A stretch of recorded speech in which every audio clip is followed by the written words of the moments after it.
Welcome to this, the 24th of the Explorer tapes, and the last in this series. At a future date, we will resume production when our new research facility is completed and we can mix a new set of Explorers with our old regulars. In this summary, we thought it appropriate to do several things. The first is to describe our laboratory setting, the environment from which the Explorer material originated. First step, that our setting be reasonably remote from any large clusters of humanity, such as a city.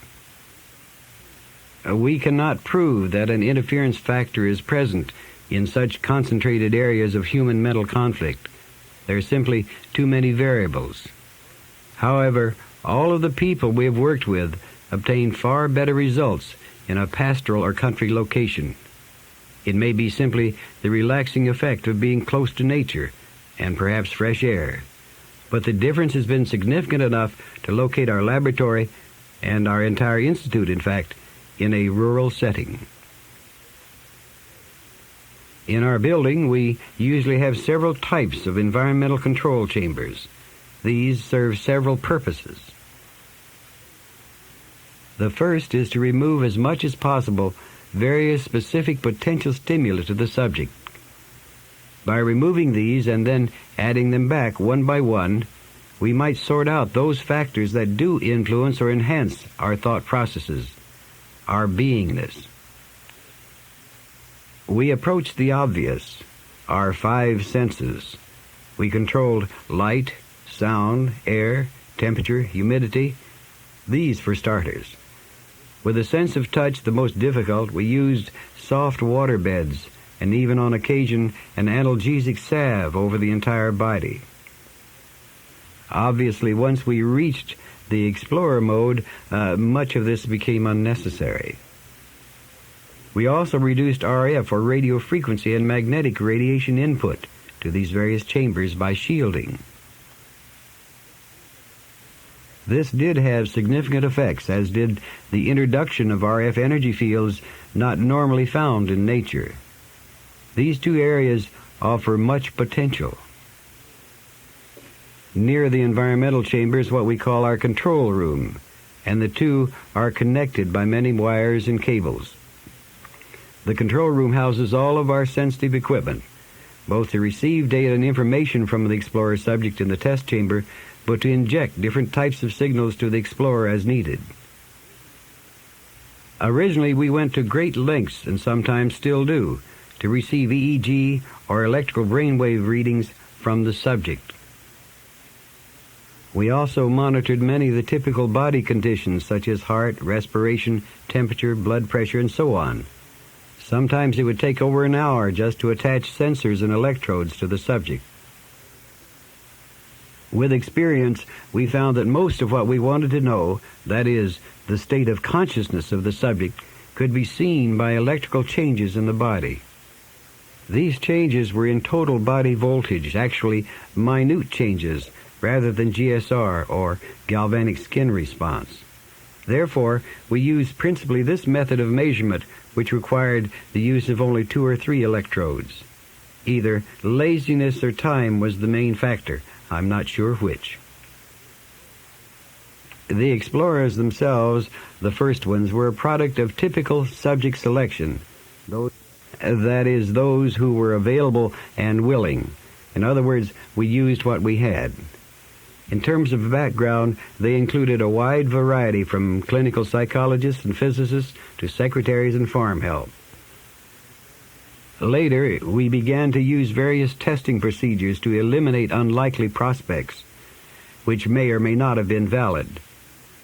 Now, we have reached the general opinion that anyone can be an explorer, in our sense of the term, if the value systems can be self-adjusted. But that takes a lot of work and a lot of patience, and most people don't have that kind of patience.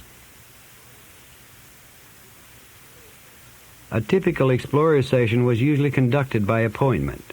For the most part, each came at a time when another Explorer was not present. Thus, there was little, if any, social interaction. In fact, most did not know one another personally. Not at all. Therefore, the possibility of cross-contamination of information was very low. The appointment factor in itself proved very interesting in one case. This particular explorer that we had, a woman, usually came on Wednesdays at 5 o'clock. And as it was the custom, she had 4 helpers who assisted her in moving into the out-of-body state. On this particular Wednesday, she canceled her appointment, and we promptly forgot all about the fact that she was due to be there. In the interim, a visiting psychologist, also a woman, appeared on the scene and asked to be shown around the laboratory. And so we did. And of course, the natural thing to do was to put her in one of the booths and let her experience some of our Hemi-Sync process. We did this, and after about 10 minutes into the session of her lying in the darkened booth, listening to the Hemi-Sync, her voice came through the loudspeakers, and she asked, is there supposed to be anyone in here with me? And I responded quite naturally and said, why, no. And she said, well, there are 4 people in this booth with me. And so I asked her, well, who are the people in the booth? And she responded, I don't know, but 2 of them are arguing about something. And I asked her, well, find out what they are arguing about. And she waited for a moment. She says, they are arguing whether to pull me out of my body or not. Suddenly a great light dawned on me, and I looked at the clock, and I laughed. It was about 5 minutes after 5 o'clock. And I remembered the missed appointment of our explorer, and remembered that her helpers were 4 in number. It was a most interesting effect. Which brings up a point. These helpers must have some sense of time, else why the mix-up? Just one of those many paradoxes we've encountered. Well, as you know, the Explorer tape recordings are the voice or audio track of the verbal exchange between the explorers in the isolation chamber and the monitor in the control room. Other recordings generally were made simultaneously of the biological instrumental readings of the session for later evaluation. No drugs or medication was used during any of the sessions. The thing you need to understand now is that the Explorer tapes, as you know and heard them, are but a small part of the total. Most of the session was another kind of exploration, usually very tedious and tiresome. Here's an example with TC. A lower tone to a higher tone, and back to a lower one, and back to a higher one, and so on, oscillate between higher and lower tones at a 4 hertz rate. With a 4 hertz separation. No, not with a 4 hertz separation, but that... A wave upon the 4 hertz oscillation. So that you run up and down from a higher to a lower frequency 4 times in a second.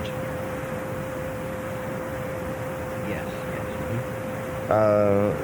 Sweeping frequency at a 4 hertz rate, up and down, which would produce a warbling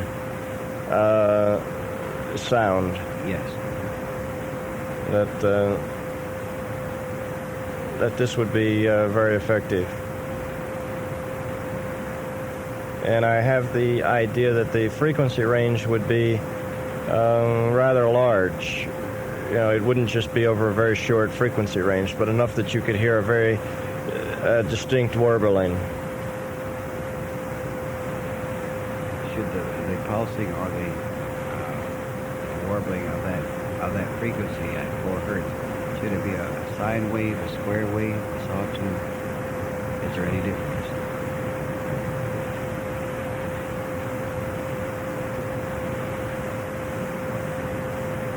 Sine wave, a smooth transition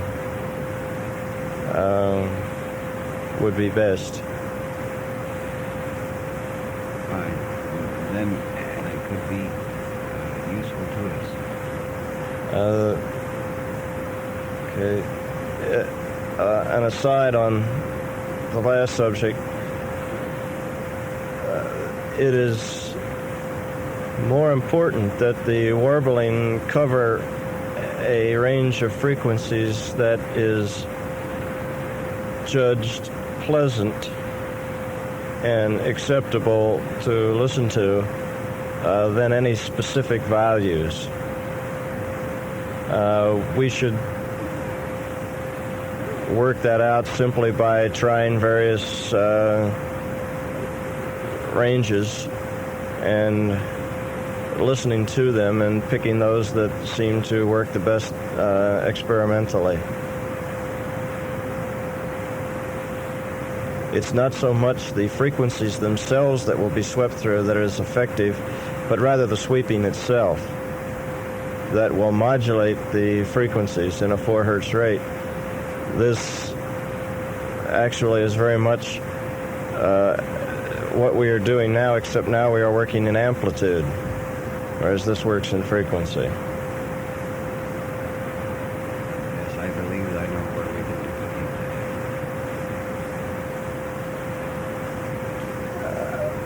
it. After the 4 hertz theta region is developed in a subject, and they indeed are encouraged into a theta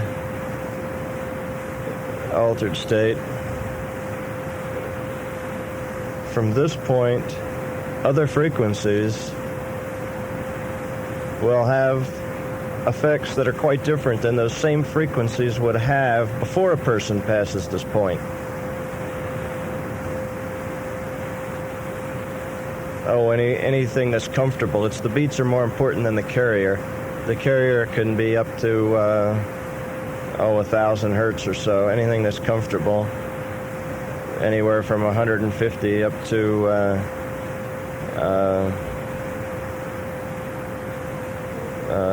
700, 800, or 1,000 seems to be comfortable. What will be the effect of some of these higher frequencies?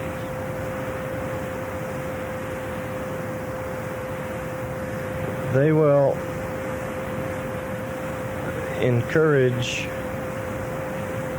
resonances of a more subtle nature that become available after a person has predominantly gone to theta. They will not change the basic theta state. The theta state will remain constant, but within that theta state, levels and subtleties within that theta state can be accessed and certain levels encouraged, just as the theta delta encourages the theta state. Other substates can be encouraged with the higher frequencies. Any particular ones, that particular frequencies that you can ask for and get now?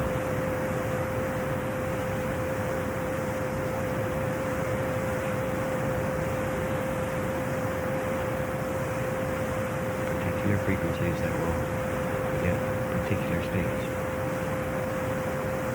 I see a sequencing. They seem to travel in 25s, such as 25, 50, and then 100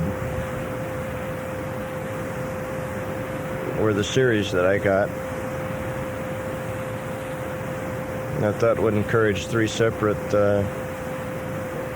states. What are the states then related to those?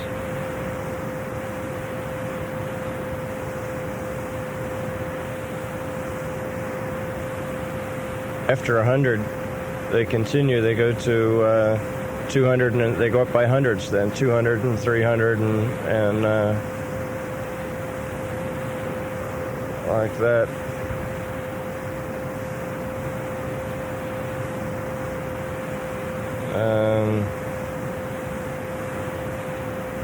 Let's see.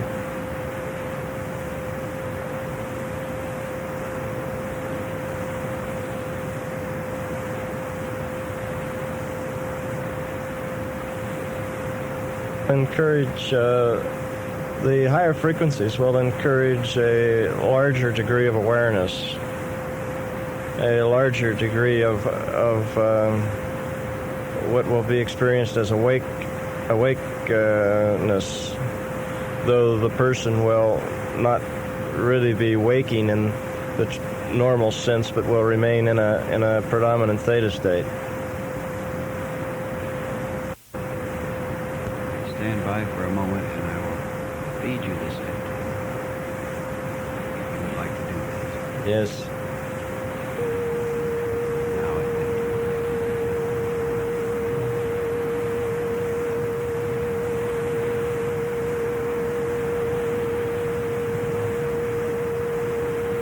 That seems to generate a great deal of heat.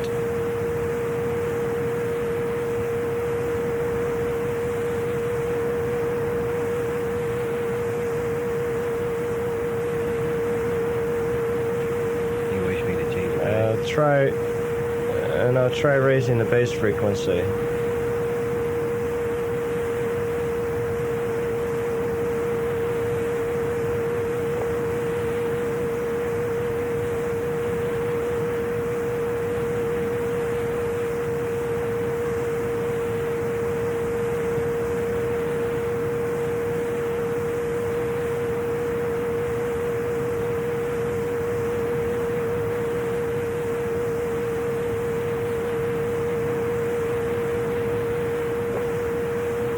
Very good. It could be that having made the reporting what I reported, that I am particularly inclined to react to this now, but it does seem to be having a desired effect.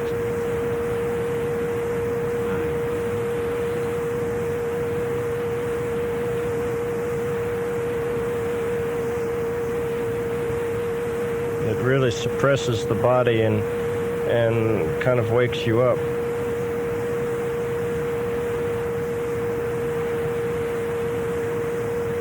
To the point that it makes my eyes open up. Since it's been playing, my eyes seem to not want to remain closed. It just keeps them open. At the same time, though, I can feel the 4-cycle pulsation in my body, and my body has gotten number and very non-lifelike. It seems to be suppressing the body awareness and heightening the mental awareness. It works sort of slowly, in that the condition that it's putting me in has taken now, it has been working gradually from when you first turned it on. And seems to continue.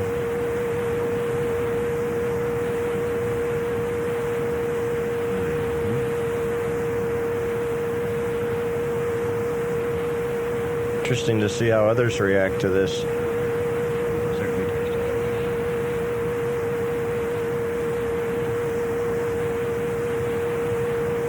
But remember that they must attain a good theta state before applying this particular sound.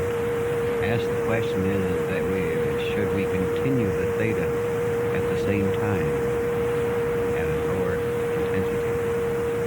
Yes. Continue the theta as it was, and this tone is superimposed over that theta. Stand by for a second. There you have a 4 hertz beat. Beat frequency 600 beat.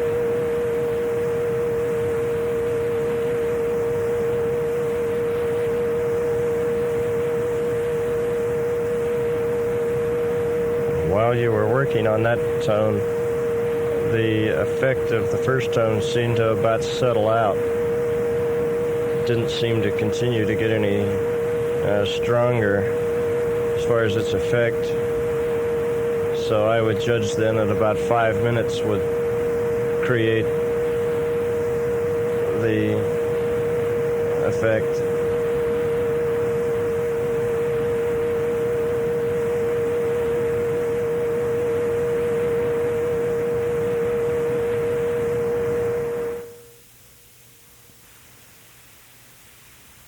Hours upon hours were spent in patterns such as this or in other areas.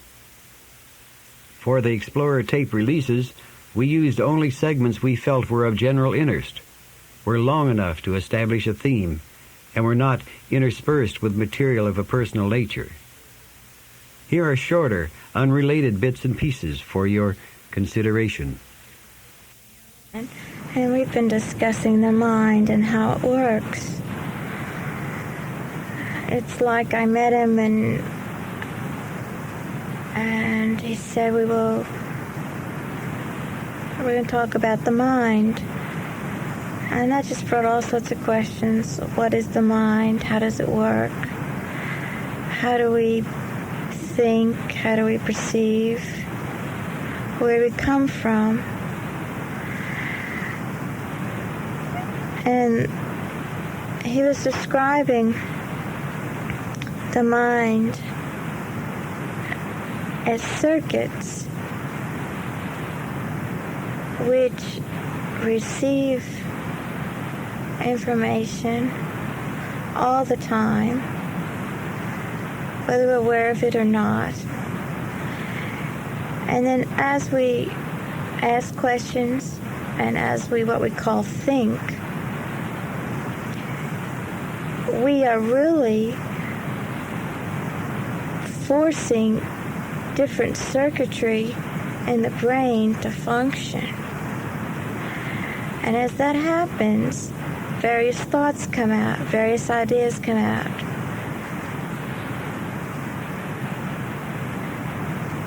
Different perceptions from one time to another are also verbalized. And then I asked him, well, that's fine for what's happening to man now or people now, but where did the first brain come from? Where did the first person come from? And he started talking about energy systems. And I said, but energy systems, I mean, you're really telling me that they created a mind? And he's saying there is one universal mind, like a mastermind. And the universe as he describes it in this level, in this reality, is energy, a bombardment of energy. And as this energy bombarded one another, got intertwined, got intermixed,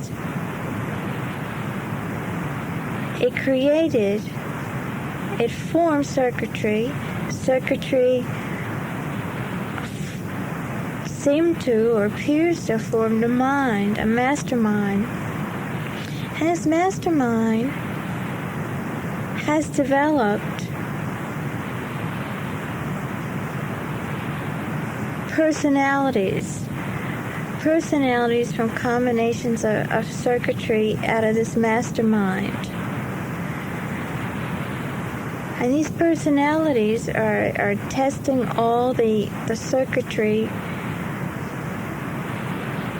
within themselves. And it's like we're seeing just how far all the circuitry can go.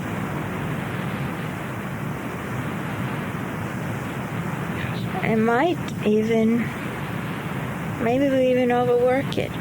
But it seems like there's a lot of potential, there's a lot of combination of energy, bombardment,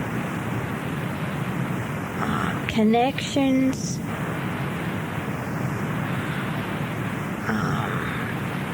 and that's what we're all about. Our mind is a bunch of circuits. Yeah, it's a bunch of circuits that originally were formed by energy, different levels of energy, different types of energy bombarding one another. What kind of energy?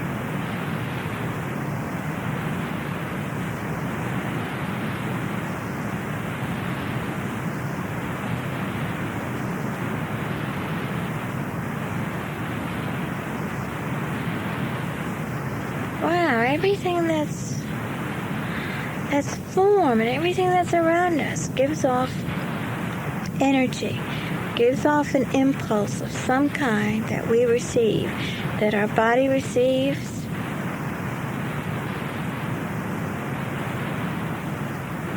that affects the circuitry. And there's no such thing as an isolated, atmosphere where you don't receive this. You may form an atmosphere where you only receive one or two kinds of impulses, which makes it less complicated. For example, like a sterilization chamber. Yes. Because of the objects or the things within it, you're only receiving very few impulses that allow the body to function, to work. Wow, I'm getting a lot of input and I can't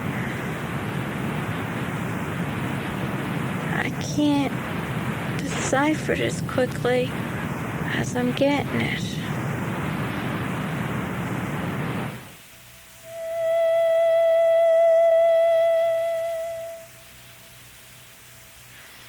Ask him if our understanding of brain-mind from his viewpoint where he is now is anywhere near accurate.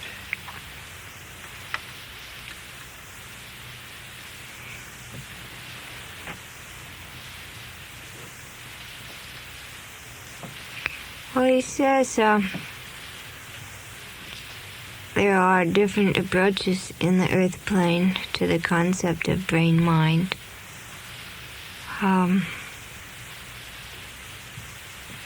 Some more accurate than others, but that man has more than one mind. He has one brain, but he has more than one mind. There's a mind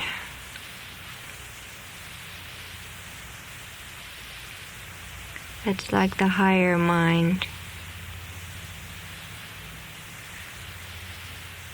And there's a human level mind that we usually think of as our analytic mind.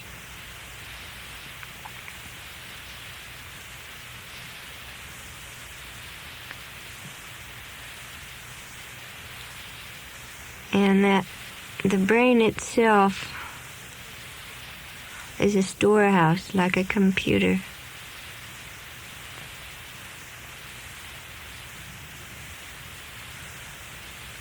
That's interesting. He says that the human brain has within it a composite of experiences that extend beyond the lifetime of the individual.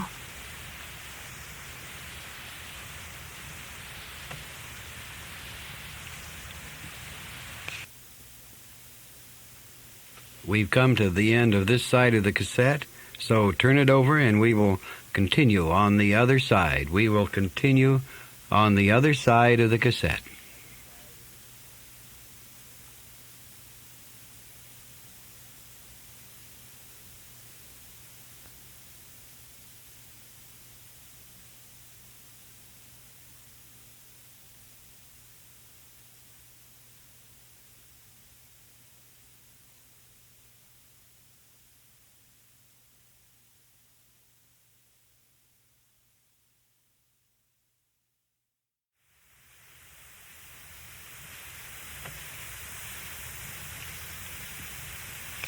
And it's the mind that interprets.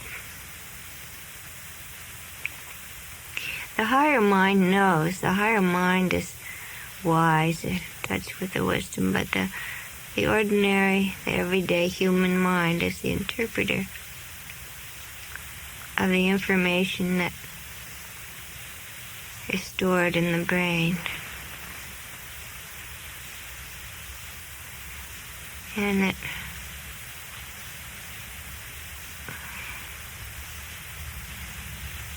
sometime man may discover a way to tune into that storehouse of information, just like it has been discovered a way to tune into the stored memories of a lifetime, throughout the lifetime.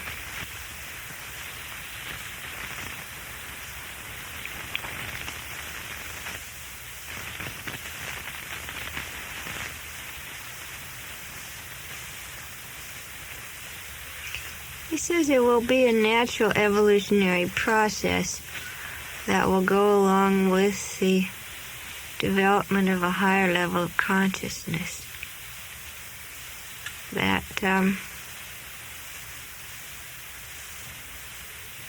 some of the attempts at jolting the brain by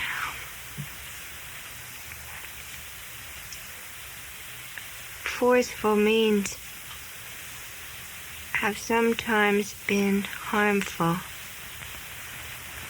Some of the heavy drug usage particularly sometimes create a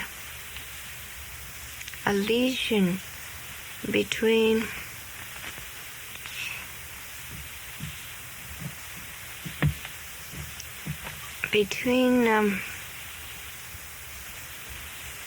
the memory bank in the current short-term, even long-term human memory. And the lesion is something that, it's like a leakage, so that some of these things would leak through, but not in an organized, sensible fashion, creating apparent psychotic episodes.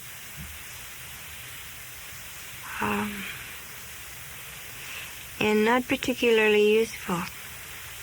Some of our methods of attempting to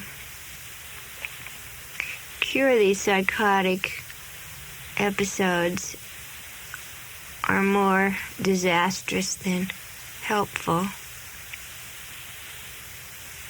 But other more gentle, particularly in terms of drugs he's talking about,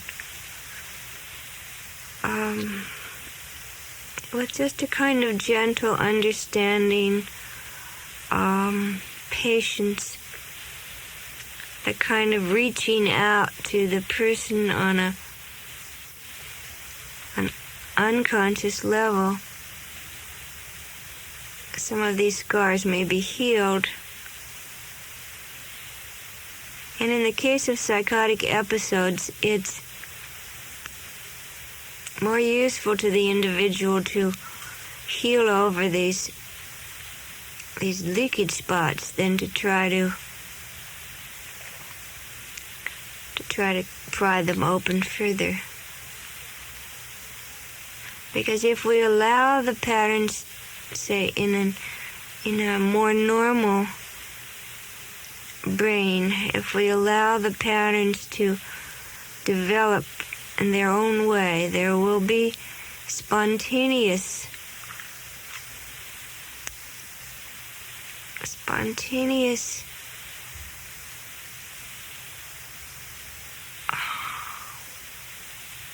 states in which the stored memory will pour through. He says this work that we're doing now is one way of tapping into that information.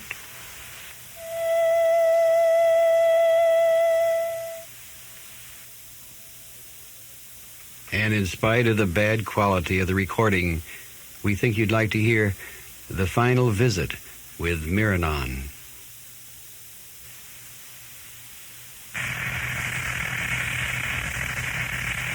I have transcended to another level now. It is very nice for me. How are you experiencing your transition?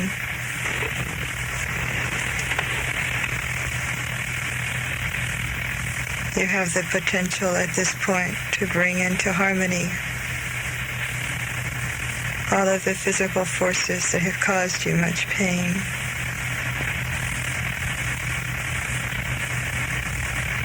You must remember that it is a pulsing that carries you through,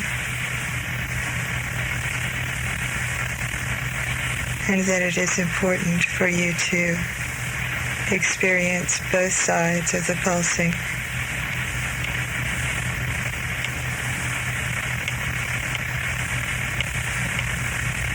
It is very different for me now.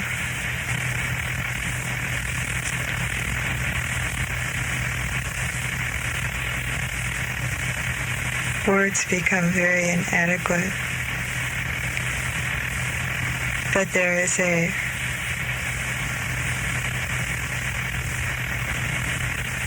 greater recognition of the work I have before me and of the work that I have done.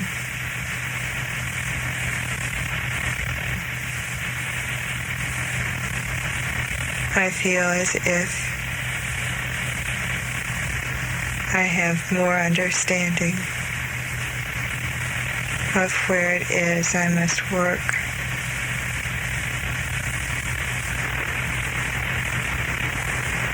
I am working at this point in achieving a greater harmony within the consciousnesses that make up my particular being. I had started working on this before I crossed. I had not understood the full scope of what it was I had to do.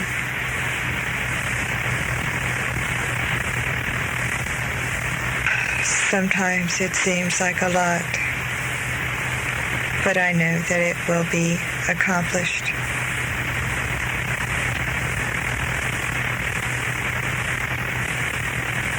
There has also come almost what I would call a gentle sadness with the crossing.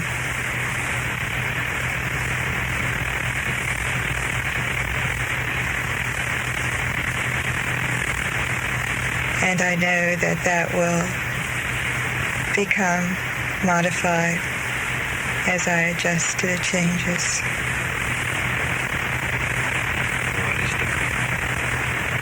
Mine is a world that experiences much differently,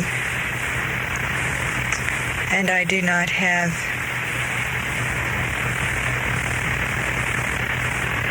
a body. I am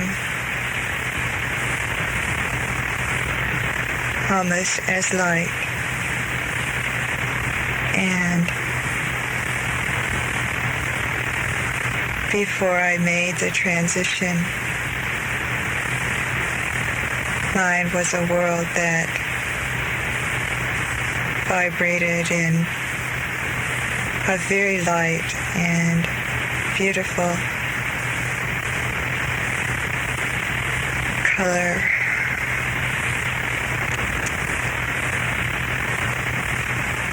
I feel very close to tears, which it is not possible for me to experience. And I cannot clearly put into words what it is.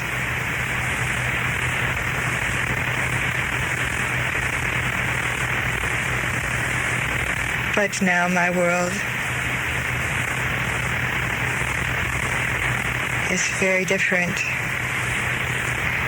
Perhaps it is as if you were to have to leave your mountains and know that you would never experience them again.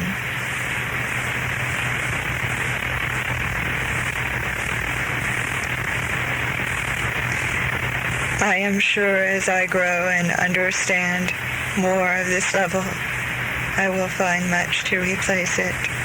It is very beautiful here.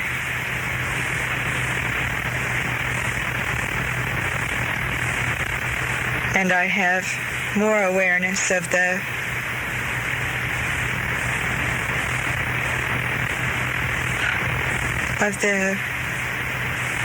spiraling effect of consciousness throughout the universe.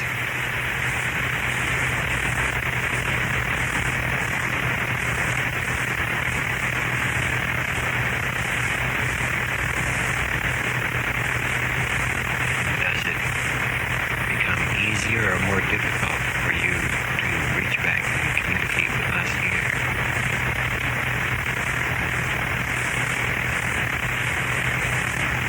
It is very difficult for me now. As I said earlier, Liana is also making a change. This has not been accomplished for her yet. And Liana is also working with some inner conflicts as to just what purpose I am for her.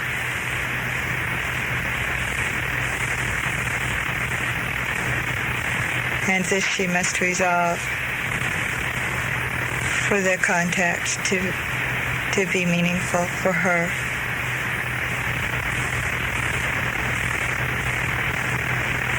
She floated away, and I was going to remain somewhat quiet in the presence here. It is very comfortable for me here, and I enjoy the experience of sharing with you and with her.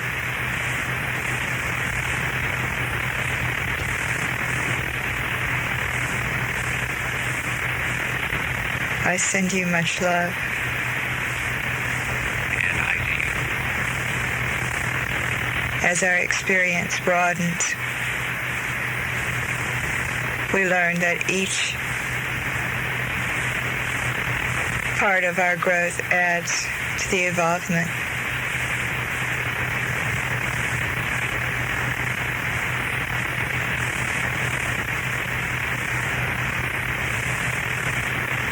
It will come for her.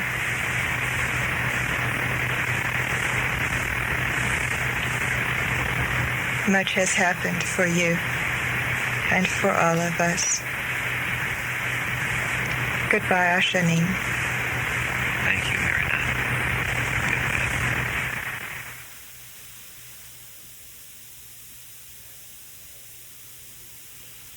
The last message from Miranon. I wonder what he's doing now. Well, we did have some unproven events take place, opportunities missed, as it were.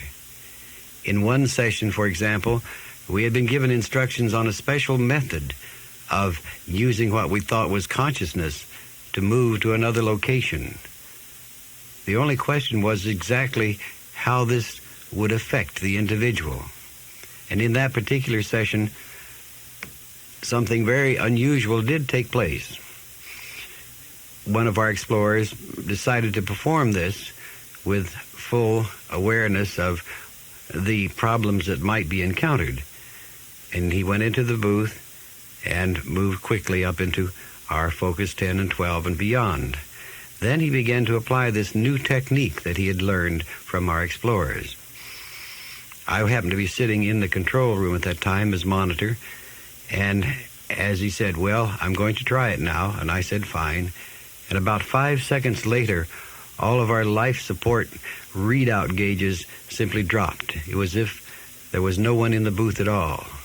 All of our monitoring instruments simply went dead. And I waited, I watched. Not a single flicker came from the gauges. It was very, very tense for a moment. And then 1 minute passed, and then 2 minutes. And about 2 minutes and 30 seconds, I got up and started to leave, thinking, well, I better get from the control room and into the booth to see if I could do anything to resuscitate that body that should be there. I was up and on my way when suddenly all of the gauges came back to life and everything appeared normal.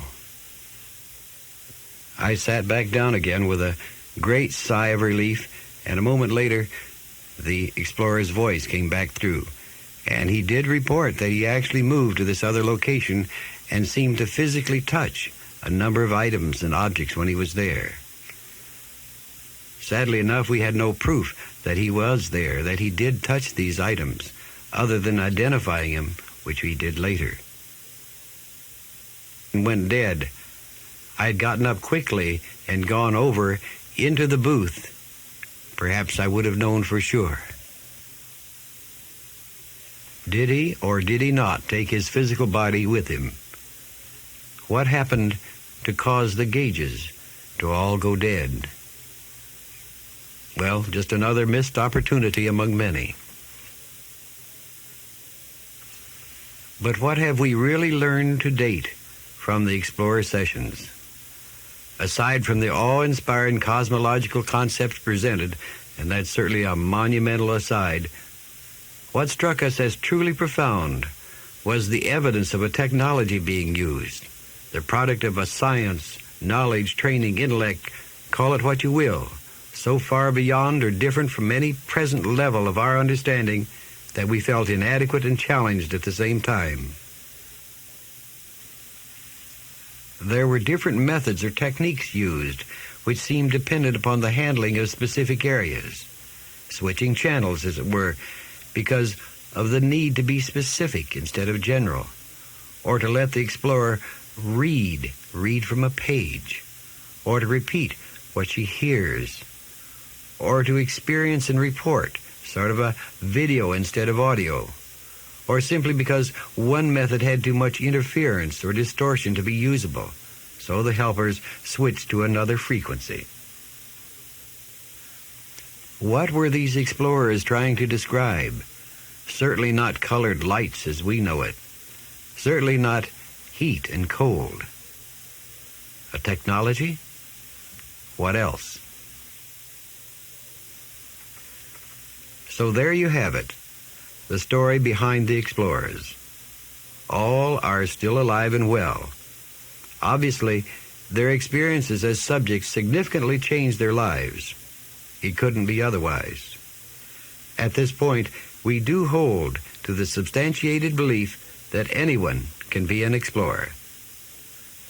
All it takes is an ability to make a shift in consciousness, to accept at the least possibility that you are more than your physical body, that you can and do exist in energy systems that are not limited to time, space, physical matter, that you can reach and communicate with intelligence beyond your physical consciousness. Call it what you will.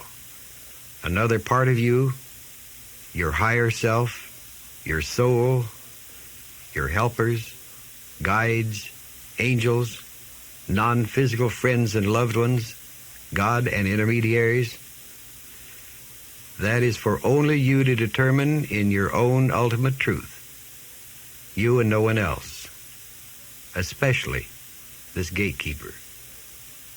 This is Robert Monroe saying, I'll see you around, I hope.